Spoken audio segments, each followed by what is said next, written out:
El objetivo de esta charla está claro ya, creo, ¿no? En qué medida Málaga, la ciudad y parte de la provincia constituyó un epicentro de la generación del 27, de la Edad de Plata, ese movimiento cultural que zarandeó en España a partir de la tercera década del siglo XX todo el conjunto de las bellas artes. Vamos a familiarizarnos, los que no sois de Málaga, que creo que no sois ninguno, con 4 nombres que van a aparecer continuamente, como vais a ver. Ahí están. Emilio Prado, arriba a la izquierda, debajo Manuel Alto Laguirre, a la derecha José María Hinojosa y más a la derecha José María Subirón. No he dicho antes que varias cosas, que la estructura de la charla la he llevado a cabo o la he organizado o la he pensado en 2 partes, en 2 partes generales, ¿no? Málaga y la generación del 27 es la primera y la huella del 27 en la Málaga de hoy, que yo creo que es una parte curiosa, la parte final, ¿no? Sobre todo son curiosas las imágenes, ¿no?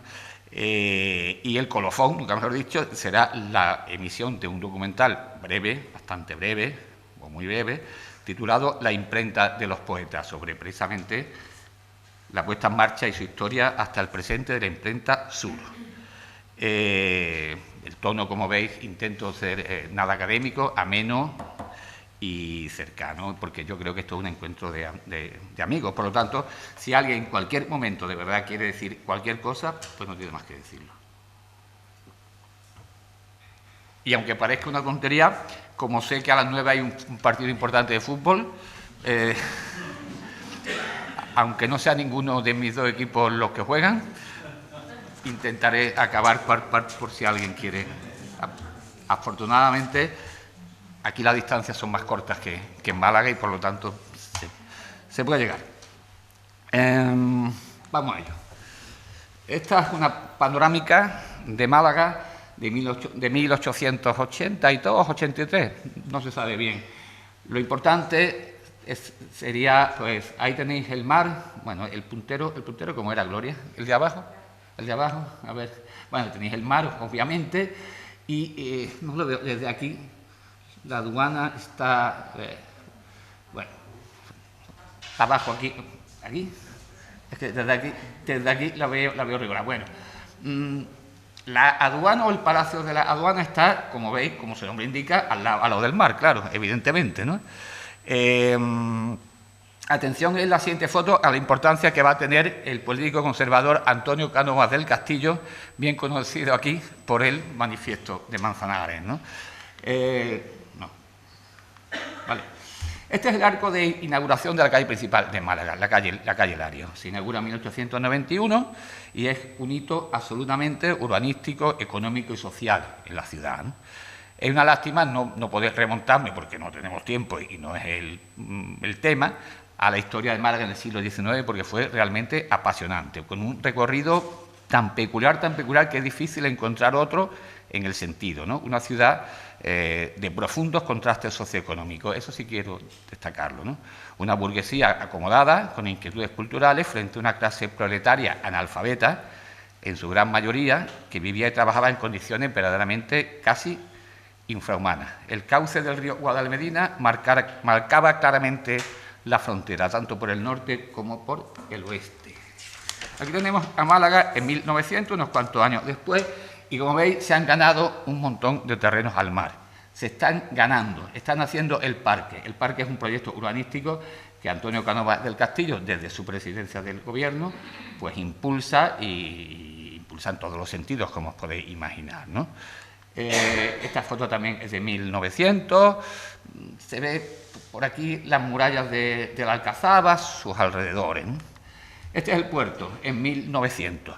Se ve en todas estas fotos, bueno, en esta sobre todo se ve en las personas un ambiente pues muy provinciano, ¿no? Aquí, este edificio, que ya no existe, por cierto, porque no existe esta manzana, aquí nació José Moreno Villa, pintor y poeta, que es como el hermano mayor de los miembros de la generación del 26. Fue tutor en la residencia de estudiantes, por cierto, pintor recomendable. La pintura de Moreno Villa y también alguna poesía me parecen excelentes. Bueno, pues ahí nació en esa calle que ya no existe, la calle Carros se llamaba. Bueno, aquí vemos la calle Lario en 1900, donde, si os fijáis, está ya edificada en condiciones, pero no pasa apenas nadie, y no pasa ni un carro, ¿no? Prácticamente. Este es el colegio San Estanislao, es el colegio de los jesuitas que constituía, sin lugar a dudas, el centro más prestigioso de enseñanza en Málaga. Estudiaba, pues eso, los hijos de las personas que se lo podían permitir, que era una minoría, claro, pero era un centro también muy interesado en la cultura, no solo en la enseñanza, no solo en la religión. Esta foto, o una de ellas, se va a repetir ya mismo. Una foto que no sé si sabéis qué es esto. En Málaga, pues una costumbre muy particular, que es la pesca de arrastre, que es lo que se llama sacar el copo. La pongo porque, como contraste con algunas fotos anteriores, pues la vida de entonces, como digo, estaba muy partida entre las clases pudientes y las clases muy necesitadas. Este es el ejemplo, ¿no? Y este es un ejemplo peor, porque son imágenes de una riada de 1907, que era ya la cuarta en solo 7 años, ¿no? Con efecto catastrófico en viviendas, en seres, en vidas humanas. Murieron 21 personas, creo. Se desbordó el río Guadalmedina, obviamente por el lado que se podía desbordar, que era por el lado donde vivían las chabolas, las casas populares.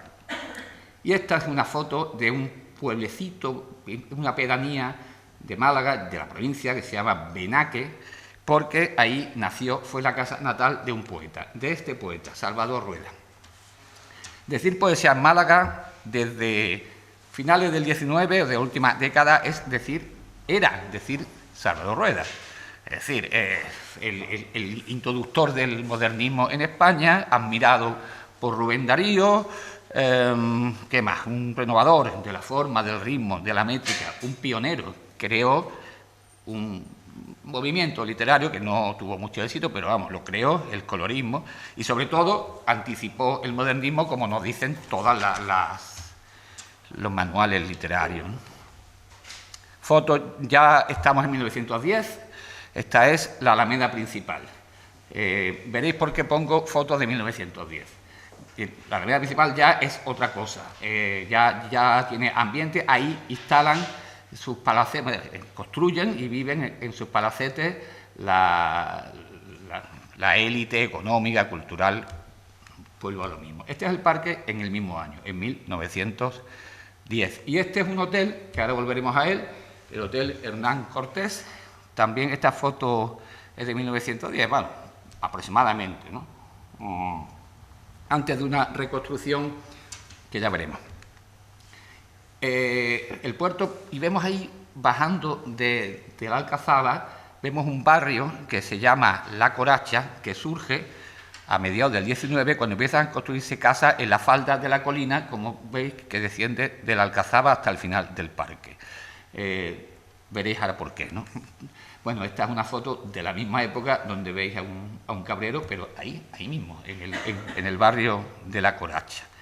Y aquí tenemos a Salvador Rueda en ese mismo año, en todas las fotos que he enseñado, en 1910, esplendoroso, ahora se diría venido arriba, con una corona de laurel. Es su momento cumbre, ¿no? Porque ha sido reconocido, coronado en La Habana como poeta de la raza, que era como decir, bueno, lo más, ¿no?, en poesía, ¿no? Por cierto, un proyectado homenaje en Málaga en ese año no se celebró porque no se pusieron de acuerdo, como pasa siempre, entre unos y otros para celebrarlo. Pero él era, quiero subrayarlo, ¿no?, él era lo más, absolutamente lo más, y no solo en Málaga, ¿no?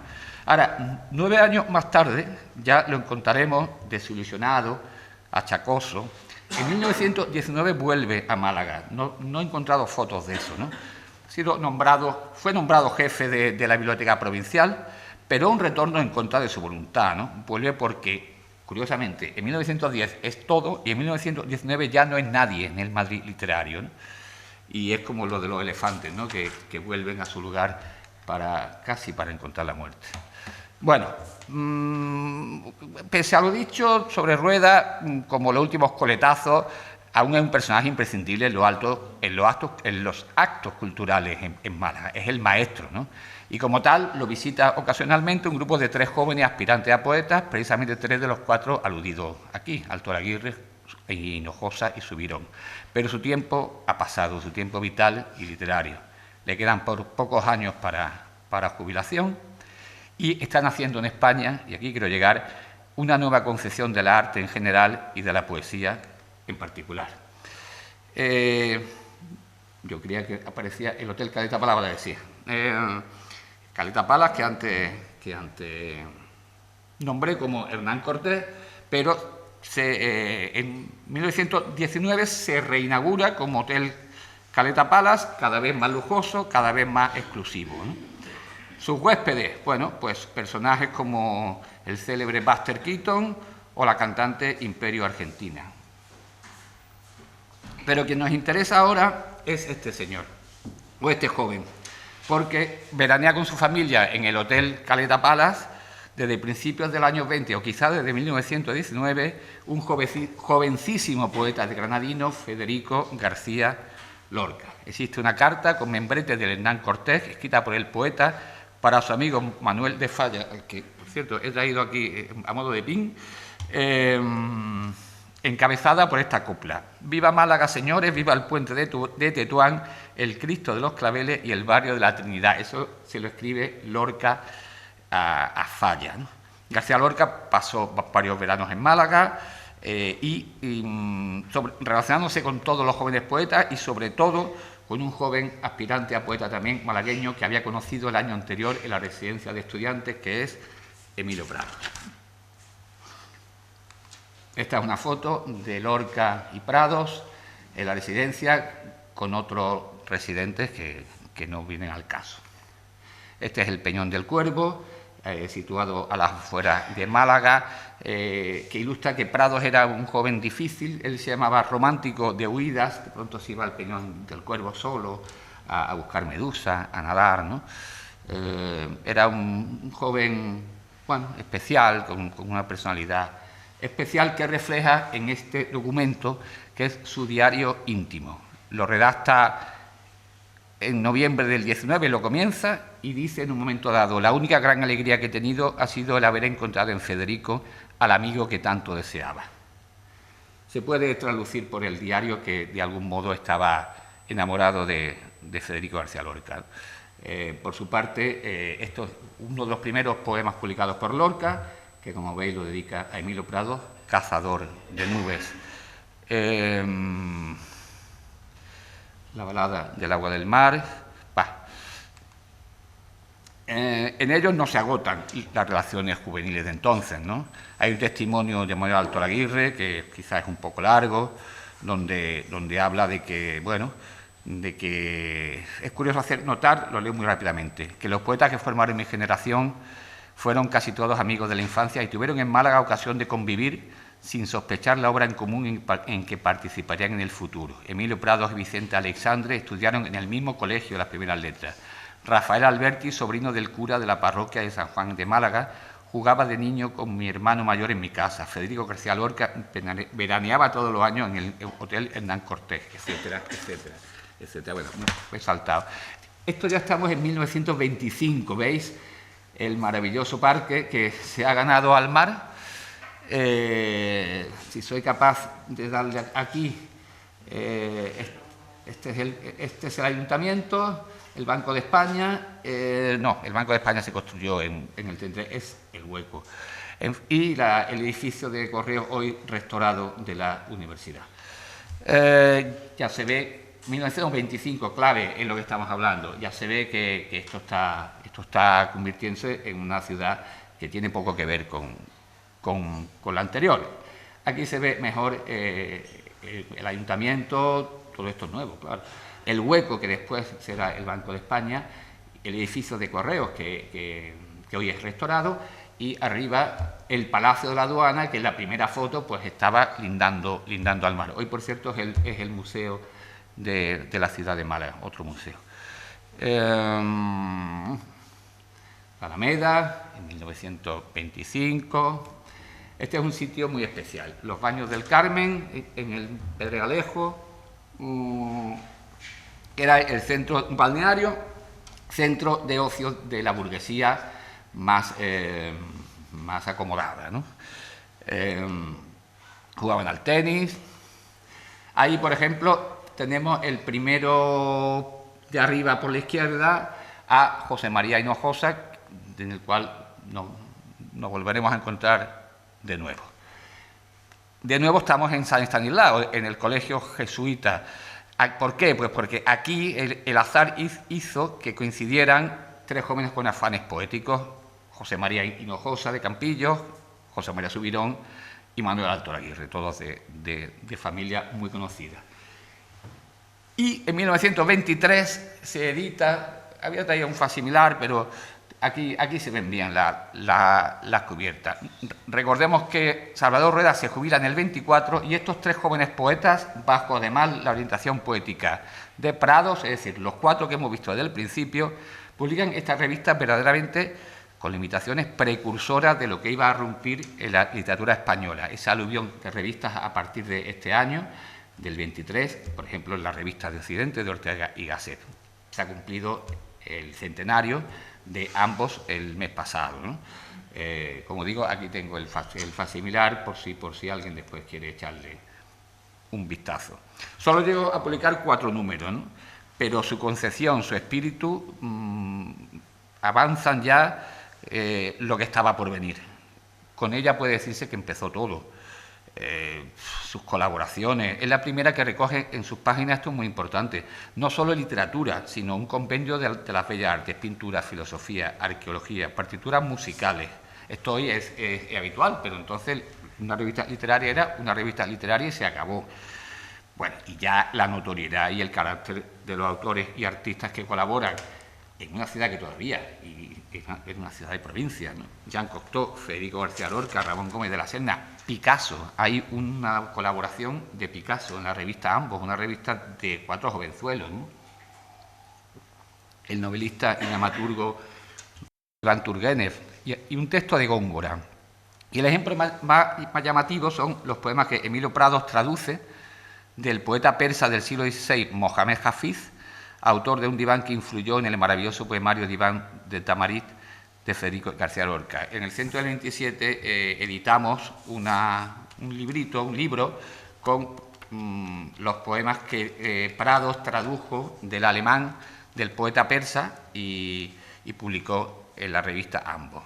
Esta colección se llama El Castillo del Inglés, que también va a aparecer ahora, El Castillo del Inglés. No me resisto a leer un poema, iba a leer 2, pero uno solo. De la traducción de Prados del poeta persa.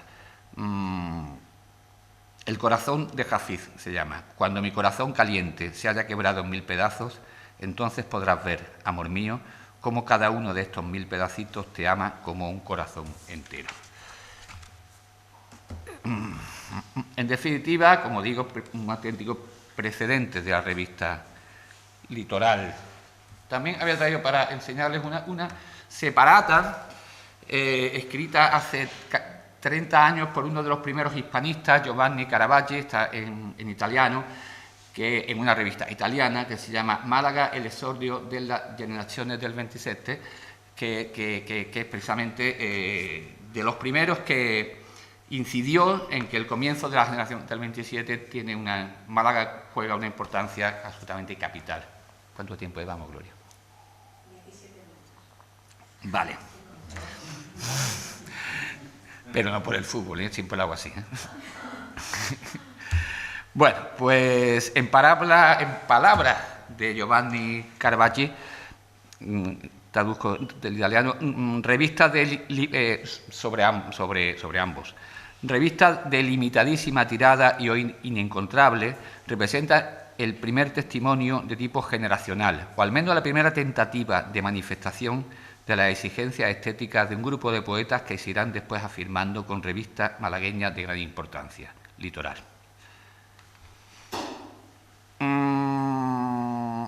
No sé por qué sale esto aquí, la verdad. Tendría que salir la calle Larios, pero de alguna manera se me ha escapado.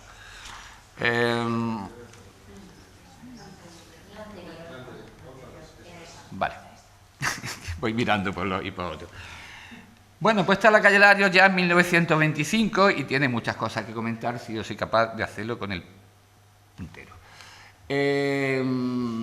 En una paralela, entrando por aquí a la izquierda, nació, entonces se llamaba Silvestre de la Somera, ahora se llama Mesón de Vélez, nació en el número 1, piso tercero, José María Subirón. Después, el edificio al final, a la izquierda, casi al final, que lucía el número 4, era la casa familiar de los Prados, ¿no? Que lucía unos balcones exteriores, ¿no? Asomado a Larios, el escaparate de la atrayente y exitosa tienda de muebles Prados Hermanos que regentaba Emilio Prados Navero, el padre de Emilio, cuyo origen campesino os lo voy a ahorrar, pero que era un origen humildísimo campesino y se hizo una auténtica fortuna en Málaga, ¿no? Por su carácter emprendedor, por su esfuerzo realmente admirable. Ahí ya vive en la calle principal, tiene la tienda de muebles en la calle principal y era hasta el proveedor de la monarquía española de muebles, ¿no? Y por ahí también al lado de la casa estaba el Hotel Inglés con su cafetería de idénticos nombres, en la que se reunían o se hacían traer el té a la casa de Prado los huéspedes de ese joven Emilio. Su huésped, Federico García Lorca, venía en taxi desde Granada a tomar el té a la casa de Prado, nada menos que en taxi. Manuel Alto Laguirre, José Marino Josa, José María Subirón, volvemos, ¿no? Y otros más jóvenes aspirantes, todavía más jóvenes a escritores, Tomás García, José Luis Cano, se fueron incorporando. Y al final de la calle, al final, pegado a la Plaza de la Constitución, pues en 1920 se trasladó la familia Hinojosa a vivir de Campillo y se trasladó a vivir allí. En otoño, ahora sí ya nos vamos, en otoño del 25, Emilio Prado le compra a su hijo, no voy a contar el porqué, el hijo pasaba una crisis psicológica enorme y le compra una imprenta que se fue situando en diversos lugares,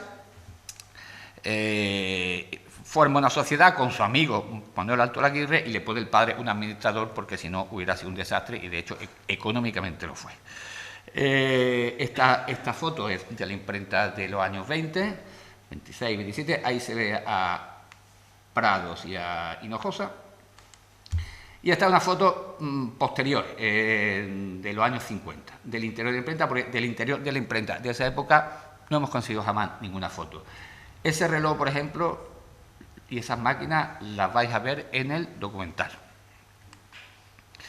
Vemos La Coracha, que era el barrio donde donde he contado que se formó en la falda de la Alcazaba. Aquí tenemos uno.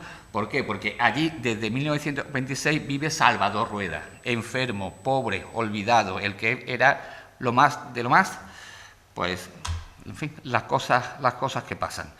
Aquí está ya con cierta edad, o con bastante, ¿no? En enero del 26 sale a la luz el primer libro de poemas de la imprenta Sur, Tiempo, de Emilio Prados, que también es el primero de Emilio, y en noviembre de ese mismo año, el del 26, aparece el número...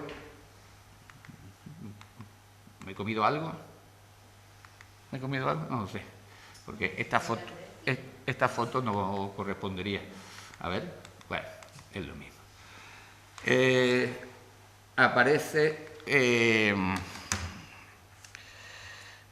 el 26 el número inicial de la revista que abandera, claro, no me cambio nada, el surgimiento y desarrollo de la generación del 27, que es la revista Litoral. Como he dicho, aquí tengo el facsimilar, aquí podéis ver el número 1, y bueno, el interior es una preciosidad, no sé si se ve, bueno, siguiendo la estela de ambos, pero mucho más bonito.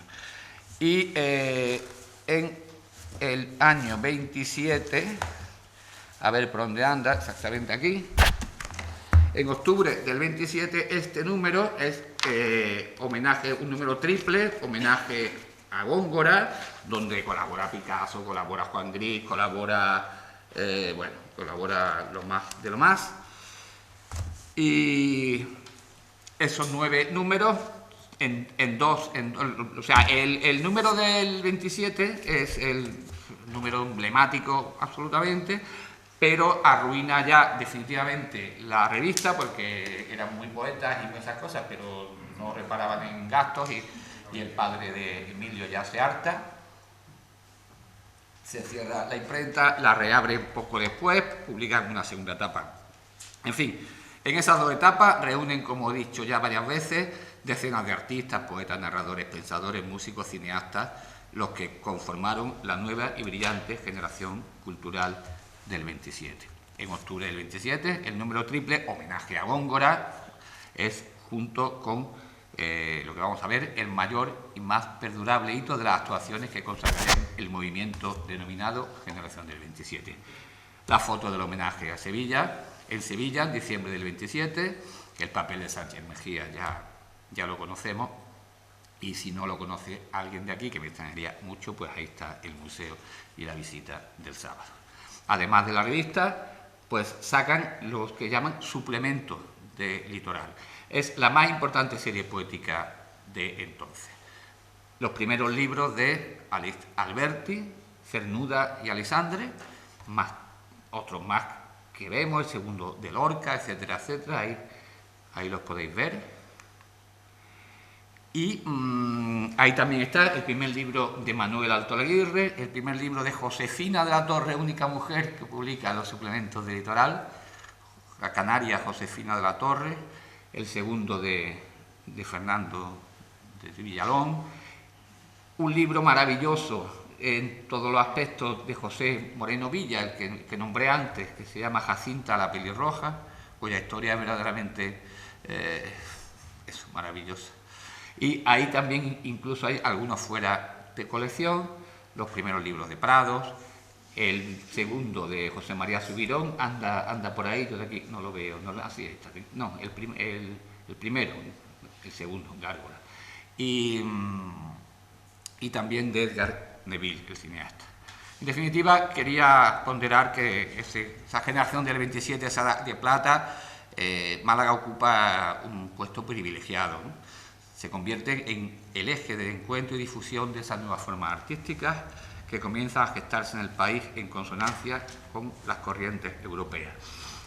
Y al hilo, al reclamo, como le queramos llamar, ¿no?, de la imprenta sur, del Litoral, de sus suplementos, pues empiezan a visitar Málaga una serie de poetas y artistas ilustres o que van a ser ilustres. Aquí tenemos, por ejemplo, a Rafael Alberti, cuya primera visita fue en el 26 para dejar en el imprenta sur el original de su libro La amante. Ya no volvería hasta el 82 o 83 para visitar a Jorge Guillén. Y tenemos, aunque no lo parezca, a Damaso Alonso. De joven hay un texto muy bonito, que está también un poco largo. Málaga, 1927, mi primera visita allí. Recuerdo bien el coche de caballos a la puerta de la estación y a un ángel malagueño, Manolito Alto Aguirre, invitándonos a subir al coche.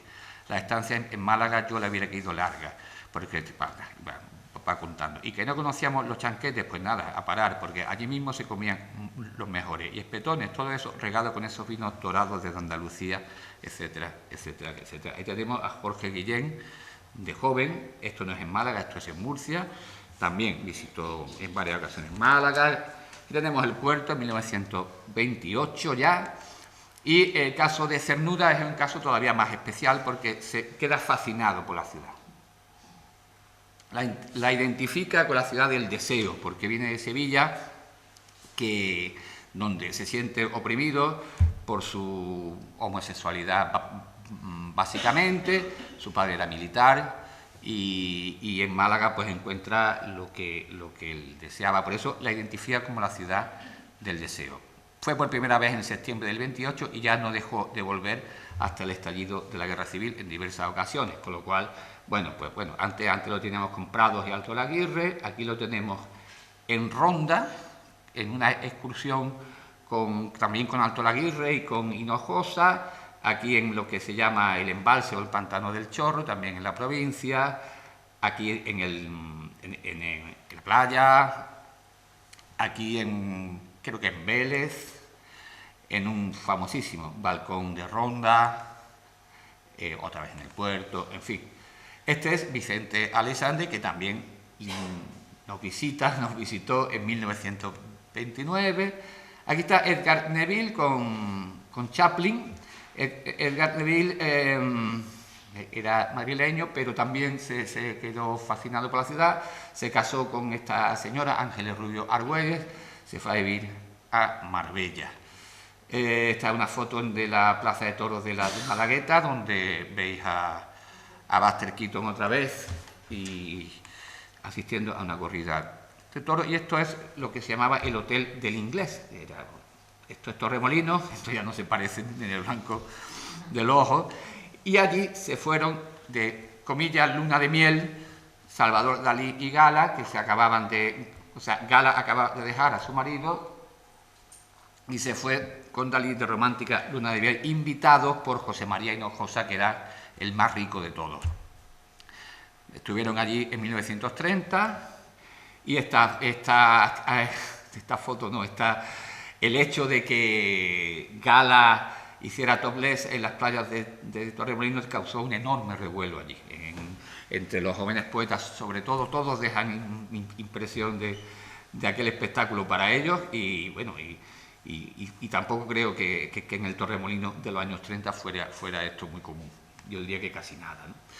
En suma, en 1932 está la antología de Gerardo Diego, que consagra la nueva literatura. Hay 17 poetas, de los cuales Moreno Villa, Emilio Prado y Alto Laguirre, nacido en Málaga, Aleixandre casi, Guillén, Diego, Lorca, Alberti y Cernuda, relacionadísimos con la ciudad, y todos, sin excepción, habían publicado en la revista o en los suplementos de Litoral, y es a los pocos meses, como si fuera una crueldad del destino, pues muere en 1933 Salvador Rueda. Esta es una foto muy hermosa, muy lúgubre de su velatorio. La segunda y última antología famosa de Gerardo Diego, y en fin, pues, y por último, de esta parte, José Moreno Villa, del que ya he hablado varias veces, poeta, artista plástico, y quien mejor lo define fue Damaso Alonso, poeta y prosista malagueño, con ese encanto en el trato que tantas veces da la auténtica solera andaluza. Era uno de los puntales espirituales de la residencia de estudiantes en Madrid. Y la residencia fue otro de los centros geográficos del 27. Compañero de toda la generación, amigo de todos nosotros, sus inquietudes pictóricas reflejaban con un sello personal los gustos cambiantes de aquellos años. Y esta segunda parte, muy bien, ¿no? La última parte es más breve. Las huellas de Málaga, las huellas del 27 en la Málaga de hoy. La huella impresora, pues, es inabarcable, como esa manera de componer, esa manera de editar de la imprenta Sur ha tenido y sigue teniendo hasta hoy. Bueno, nosotros hacemos esto y hasta hoy eso es. La huella literaria también es muy relevante, sobre todo en el ámbito de la poesía, pero no hay tiempo para desarrollar ambos aspectos. Me voy a centrar en su consecuencia más viva y en la huella urbana. Este es nuestro logo, y digo nuestro porque es del Centro Cultural Generación del 27, porque ese papel protagonista del que llevo hablando tanto tiempo fue el fundamento de que un grupo de artistas y creadores malagueños solicitaran a las instituciones la creación de ese centro cultural. Finalmente fue llevado a cabo por la Diputación de Málaga y bueno, este fue el logo que se adoptó y haciendo, como veis, un juego con esta foto que es el homenaje a Cernuda con motivo de La realidad y el deseo, en un restaurante madrileño en 1936, muy poco antes del estallido de la guerra. Esta es la foto, una foto de nuestra sede. Y esta es una foto de una de las salas de nuestra biblioteca, la sala Giner de los Ríos. Todo eso que veis encuadernado por el propio Giner son primeras ediciones de libros del 27, casi todos dedicados de puño y letra por sus autores, ¿no? No, era aquí. En fin, el centro tiene ya una larga vida. La biblioteca, pues hemos intentado reunir pues, la más completa información sobre los integrantes del 27.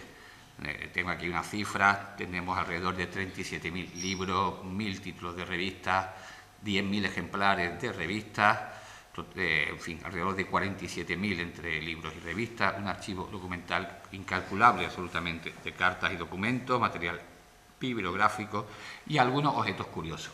La máquina de escribir de Jorge Guillén, el bastón de... en fin, cosas así, ¿no? Que a la gente le gusta mucho, por cierto. El jueves 3 de octubre de 1985, Dámaso Alonso vuelve a Málaga después de muchísimo tiempo y da la conferencia inaugural de nuestro centro. Claro, fue absolutamente noticia en todos los medios y nos dedicó esta foto donde ya se le ve la caligrafía bastante temblorosa porque Dámaso ya estaba regular, la verdad. Y el siguiente recital que dimos fue el espectáculo de poesía dramatizada de Rafael Alberti con Nuria Esper, que volvió después de 50... ¿Qué? No, que Nuria Esper. Nuria, sí. Que volvió después de 58 años, pone ahí, 59, a Málaga para ese recital. Y aprovechó para visitar a Jorge Guillén.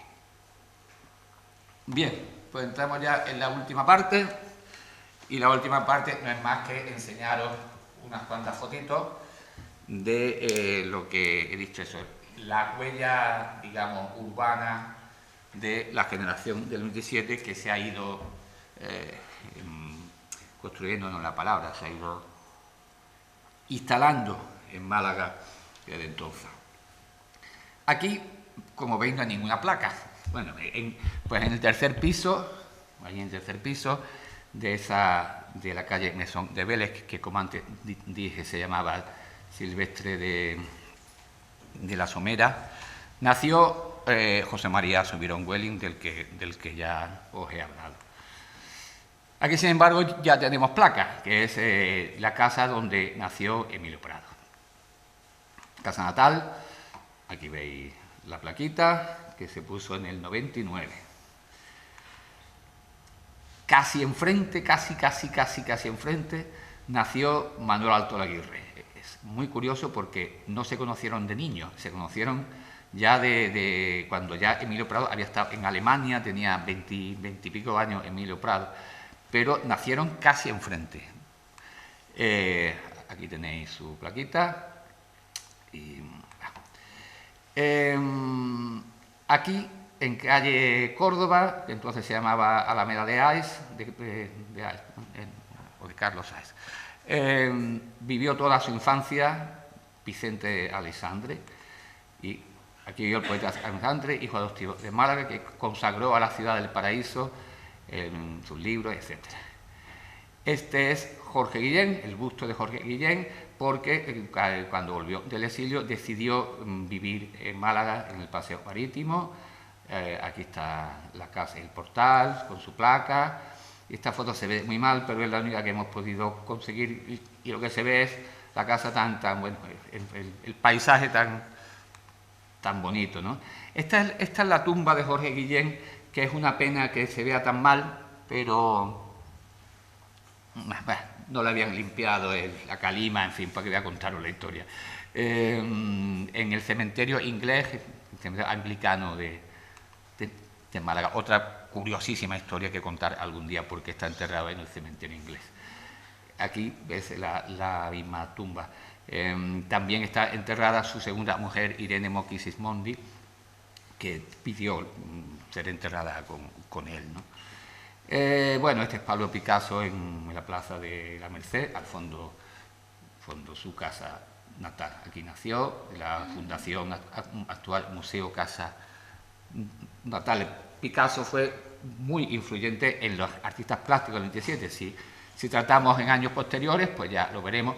Y también en Ronda, que nació un pintor también importantísimo de aquella época, Joaquín Peinado, y con un museo en Ronda maravilloso realmente.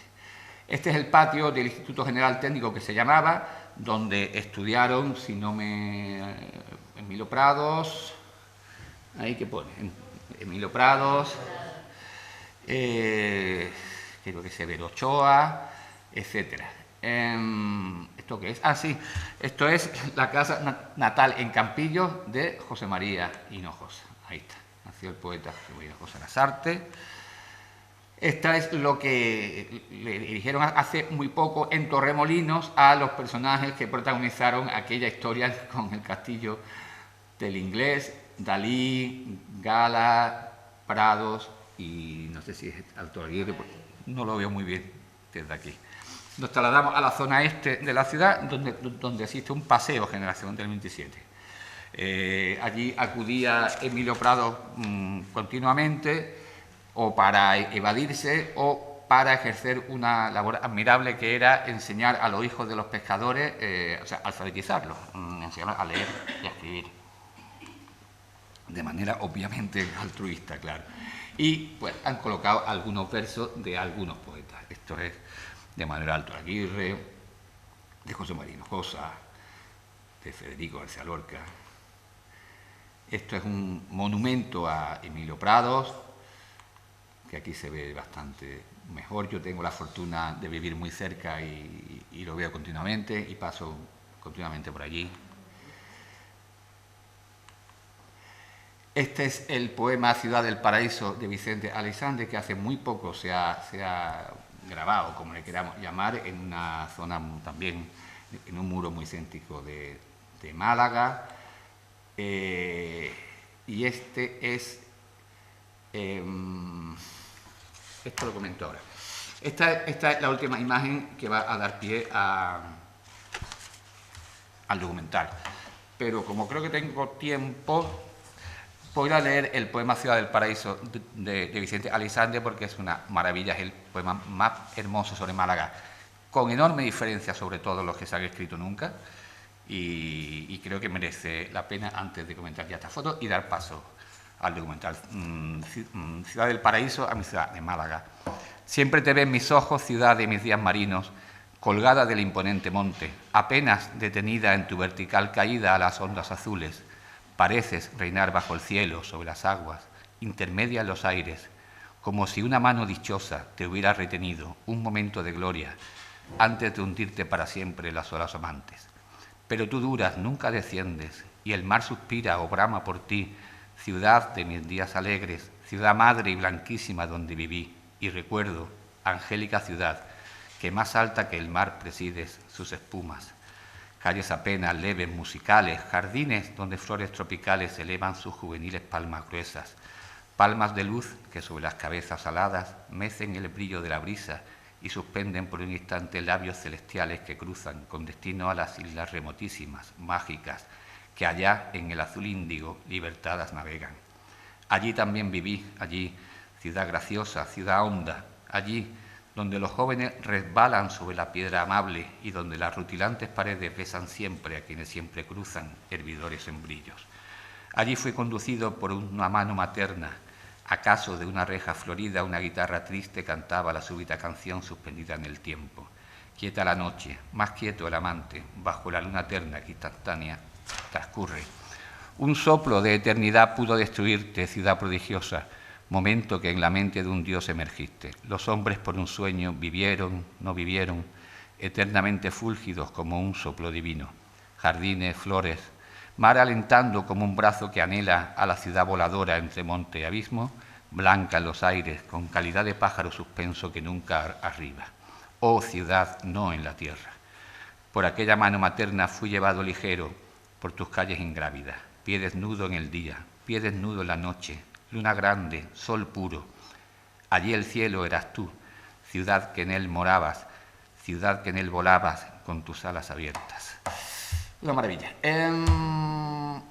Y esto es, como veis, un jardín vertical. En el costado de donde está nuestro centro cultural, ahí dentro está la imprenta Sur, que vais a ver ahora en este breve documental, en la actualidad.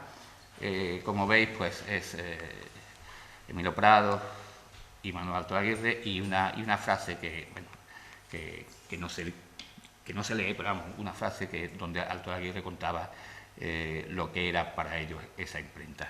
Dices tú que a la próxima que le empieza el contar, ¿hay que apagar algo? ¿Vale? Así mismo. ¿Te puedo hacer una pregunta? Hombre, y mil no por el... ¿Qué relación tuvo en Málaga física? O sea, ¿se encontraron con Altolaguirre, con Prado, con esta gente? No. ¿O no llegaron a tener relación en la ciudad de Málaga? No. Ten en cuenta que Picasso se va de Málaga, si no recuerdo, que unos 10 años trasladan a su padre a La Coruña, después a Barcelona.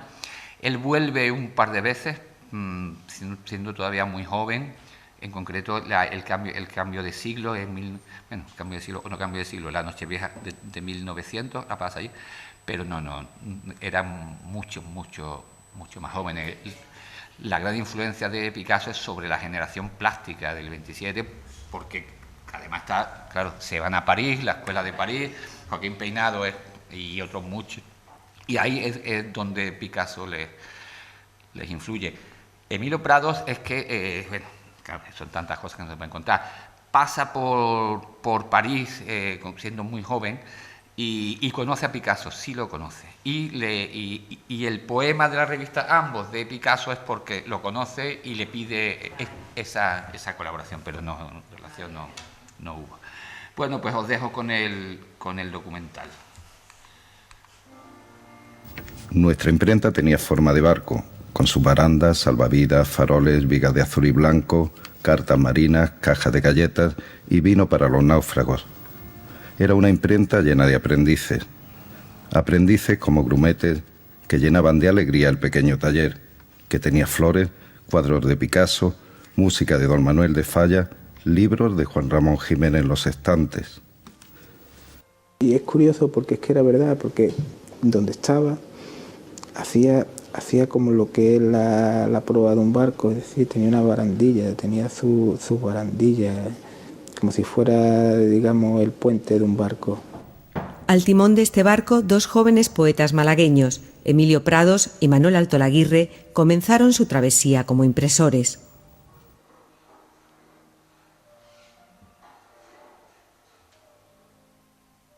Este taller se funda en el año 1924 y se lo compra el padre de Emilio Prado a su hijo. Claro, Emilio pues conocía la imprenta, pero conocía lo que era la tipografía, la caja, pero claro, hacía falta ya maquinistas, gente que supiese. Y entonces ya es cuando se incorpora el abuelo a este taller con Prado. Esta máquina es la original donde empezó Prado, Altolaguirre, mi abuelo. Es una Minerva Monopol doble folio que trajeron de Alemania. Y bueno, y que como podéis ver, pues todavía imprime fenomenal, ¿no? Ya tiene su achaque, ¿no? Después de casi 100 años, pero vamos. Esta vieja Monopol imprimió los primeros versos de Cernuda, de Alberti, Lorca, Aleixandre, Gerardo Diego, Bergamín, Moreno Villa. Deciden crear una revista en torno al mar y le piden colaboración a todos ellos con poemas que tuvieran relación con el mar. Ahí colabora Lorca con el marinerito que dibuja, o Palencia con la sirena, los primeros libros de Prado, de Altolaguirre, el primer libro de Hinojosa, el segundo de Bergamín, Caracteres, de Cernuda, Perfil del aire, que eran los suplementos de la revista Litoral. Junto al mar de Málaga, la imprenta Sur y la revista Litoral fueron un punto de encuentro más para un grupo de artistas que después pasarían a la historia como Generación del 27. Era una generación de la amistad, y te venía Alberti, se encontraba con Altolaguirre, y eran muy surrealistas también todos ellos, ¿no? Claro, ya había maestros tipógrafos, estaba en la generación del 27, no es una generación de poetas exclusivamente, ¿no? Una generación de cineastas, ahí está Buñuel, hay una cantidad de gente. Una generación de pintores, ahí está Bores, Palencia, Cosío, Manuel Ángeles Ortiz, que fue el que diseñó el pescadito del litoral. También es un poco, ahí empiezan las vanguardias, fue el trampolín donde saltaron todos ellos y marcaron unas pautas diferentes, ¿no? Litoral sobrevivió a varios naufragios. Hoy dirigida por Lorenzo Sabal, sobrino nieto de Emilio Prados, sigue siendo una revista de arte, pensamiento y poesía, reconocida hace 3 años con la Medalla de Oro al Mérito en las Bellas Artes. Ya no se edita en la vieja imprenta, incapaz de competir con las nuevas tecnologías, aunque también ella haya sabido resistir al paso del tiempo, unida a un apellido, el de la familia Andrade. Cuando teníamos que bajar, estaba de vacaciones del colegio o algo, que si íbamos al mercado, pues pasaba a ver al abuelo, pasaba a ver a mi padre, pasaba a ver a mi tío. Entonces yo me encantaba de verlo porque me parecía todo tan dificultoso y a la vez que lo hacían con tanta facilidad, pues yo ya empecé un poco a enamorarme de esto, me empezó a despertarse un poco el gusanillo de la imprenta, de la tipografía, sí. Ahora su padre y su tío, ya jubilados, lo visitan a él. Yo soy la 4ª generación, entonces estaba mi bisabuelo, que no lo conocí, el abuelo, que era el maestro, luego mi padre, que era tipógrafo cajista, y mi tío, que era el maquinista. Entonces yo siempre me fui pegando a todo para ir aprendiendo como un poco de todo. Para los Andrade, las paredes de la antigua imprenta están llenas de recuerdos. Y aquella es la puerta antigua de donde estaba en calle San Lorenzo. Sí, de San Lorenzo, esa es antigua. Es que hay dos. Era otra farenda que llegó una mañana y dijimos, ven, vamos a hacer una foto en la puerta de la imprenta, te la vamos a mandar a Emilio. Las cartas de Emilio a mi padre y de mi padre a Emilio eran semanales. Yo las cogía del buzón, se las daba a mi padre, las abría, las leía, las dejaba por allí y dirá, y mi padre le escribía todas las semanas también. Y así hasta que Emilio desgraciadamente murió. En el año 61, 62. Emilio Prados murió en el exilio. Como muchos intelectuales de su época, había tenido que abandonar España tras la Guerra Civil. Al entrar las tropas en Málaga, como la imprenta era de un izquierdista, digamos, pues se incauta de ella la Falange Española se incauta de la imprenta y la tiene como para sus necesidades. La poesía tuvo que ceder temporalmente su espacio a la propaganda de guerra. La imprenta pasa a llamarse Dardo, como la nueva revista que publican. A pesar de los avatares, los antiguos trabajadores nunca abandonaron el taller.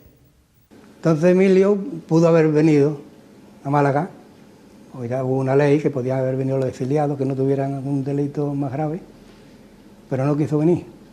Entonces escribió una carta diciendo que la imprenta se la dejaba a los que estaban trabajando. Era mi padre, éramos nosotros. Y entonces ya pues nos hicimos cargo de ella y así hasta el final. Hasta hoy, con concentración, con mucha paciencia, José Andrade continúa componiendo letra a letra, verso a verso. Normalmente cuando tenemos un poema de estos largos, pues normalmente lo que buscamos siempre, una vez elegida la tipografía, es nos vamos al verso más largo. Entonces ese es el que nos va a mandar la anchura de página. Para eso usamos esta herramientita que se llama componedor. En sus manos los poemas son pequeños puzzles y la caja que guarda los viejos tipos de plomo, el teclado de un ficticio ordenador. Normalmente la caja tiene 103 cajetines. Usamos la parte alta, que sería esta de arriba a la izquierda, que sería la caja alta, donde estamos todas las mayúsculas. Después tenemos la parte baja, que es la que normalmente se usa más. Esta es la caja más surtida, la A, la O, la I, la E, la S, porque son las más cercanas y a la vez las más usadas en el castellano. A mí me gusta mucho la caja, la tipografía. Para ser un maestro impresor tú tienes que ser primero cajista, después maquinista o minervista, que se le llamaba antes, y después saber de encuadernación también, rato, y de corte. Entonces, la caja, aquí, donde el trabajo más duro, el trabajo más arduo, aquí yo creo que es donde radica la belleza final de lo que es la edición, en la buena composición, en lo que es el buen gusto, en lo que es el estilo, es la caja, es el creador, es el creativo realmente. Pues estoy sacando de máquina 2 páginas que acabamos de terminar y hay que sacarla para distribuir, para meter la siguiente. Oficio y arte que convirtió a muchos poetas en maestros impresores. El gusto para elegir, para crear los espacios blancos, para componer el poema de una manera que te sea agradable de leer y que sea bonito, ¿no? El gran padre fue Juan Ramón Jiménez, las primeras ediciones de Juan Ramón Jiménez. Pero digamos que Alto Laguirre lo que hace es que sea un poco el poema visual, ¿no? Las grandes capitulares, los titulares muy bonitos, eran tipos de letras traídos desde Alemania, la El Severiano, la Bodoni, la Ibarra. Era otro proceso, no había tanta prisa. Yo creo que la imprenta Sur ha sido el pilar un poco de la escuela tipográfica malagueña y ha servido para cambiar un poco el concepto de cómo se tiene que hacer un libro de poesía, ¿no? Yo he estado en la imprenta muchas más horas que en ningún otro lugar en mi vida. Siempre de una manera no venal, siempre trabajando, como diríamos, por amor al arte, en este caso al arte tipográfico. Rafael León es uno de los herederos de esa tradición impresora. También lo fueron Ángel Cafarena y Bernabé Fernández Canivel, el impresor del paraíso, como lo llamaba su amigo Vicente Aleixandre. Juntos crearon, en los años 50, el Grupo Caracola. En un momento curiosísimo en que no había capital de provincias que no tuviera por lo menos 3 revistas de poesía. 3 o, en fin, digamos 2 para limitar la generosidad del número. Pero no sé por qué. Quizás porque la poesía era una manera de hablar no censurada, una manera de hablar libre. En Caracola consiguieron por primera vez recuperar las voces de muchos poetas que seguían en el exilio. Los sonetos del amor oscuro de Federico García Lorca, o los dibujos de Rafael Alberti, poemas de Gabriel Celaya, y una serie de colaboradores que nunca hubiéramos pensado que se podían admitir en una revista y que de hecho solamente en Caracola se admitieron. Así, Dardo, la antigua imprenta Sur, unió su nombre al de la poesía. Era el alma, era un poco el romanticismo lo que evocaba, lo que hacía venir a este taller, no era a lo mejor la precisión, bueno, la maquinaria moderna, era un poco lo que envolvía la historia de este taller, sí. Era una imprenta con esa vocación de poesía y de tipografía, donde el que quería tener un libro que mereciese la pena que costase en las bibliografías, tenía que hacerlo en Sur. Poco a poco fue la única imprenta que te fue quedando. Es que no puede competir, con este sistema no puede competir con el moderno, porque todas las imprentas lo que iban era modernizándose. Nosotros, como teníamos eso de que los poetas querían los libros a mano, pues nos mantuvimos con el sistema aunque fuera económicamente fuera menos lucrativo que el moderno. Aunque a Manuel y a José les sigue gustando mancharse las manos de tinta, les llegó la edad de retirarse. El último de los Andrade se quedó solo. Fue un momento crítico, pero entonces ya venía la gran interrogante, ¿qué hago? O sobrevivo inflándome a trabajar para pagar, o cierro, me voy y tiro todo esto. Yo un taller industrial, un taller de una máquina a 10.000 por hora, con resma entrando rápida, con guillotinas cortando, eso me horroriza. Yo tengo aquí mi guillotina que le doy con mi brazo, ahí veo la cuchilla, eso es lo que me motiva.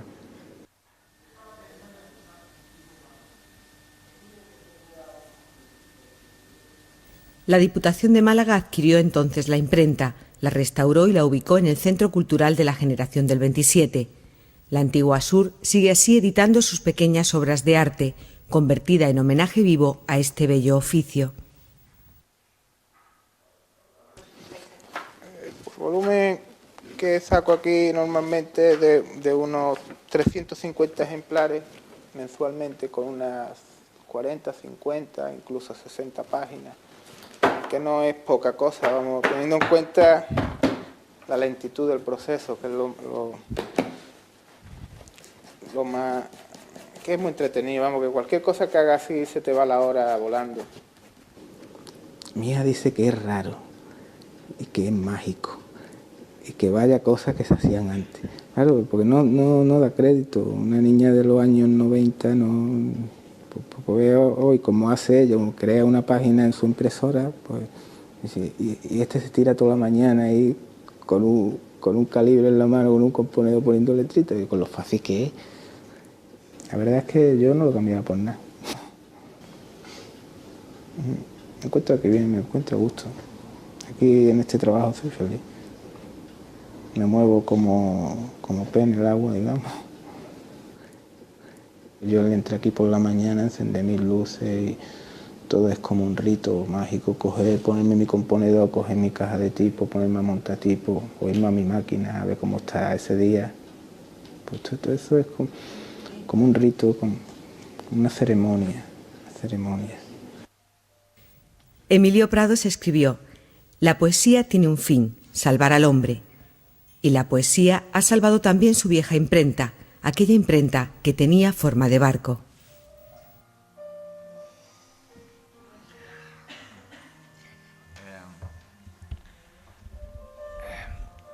Este documental tiene ya, nos estaba intentando calcular 15 o 16 años, no vive ya casi nadie de los que aparecen. Pepe sí, Pepito es nuestro impresor y nuestro todo. Su padre no, su tío no, en fin, que casi nadie, pero Pepe sigue siendo el impresor, bueno, el cajista, el tipógrafo, el todo. O sea, él, como ha explicado, todo lo hace él para sacar este tipo de libros y pasar un rato con él. Mi despacho está justo arriba y cuando quiero relajarme bajo, y entre verlo actuar y verlo y oírlo hablar, me encanta, me lo paso como un indio. Muchísimas gracias, espero que os haya gustado.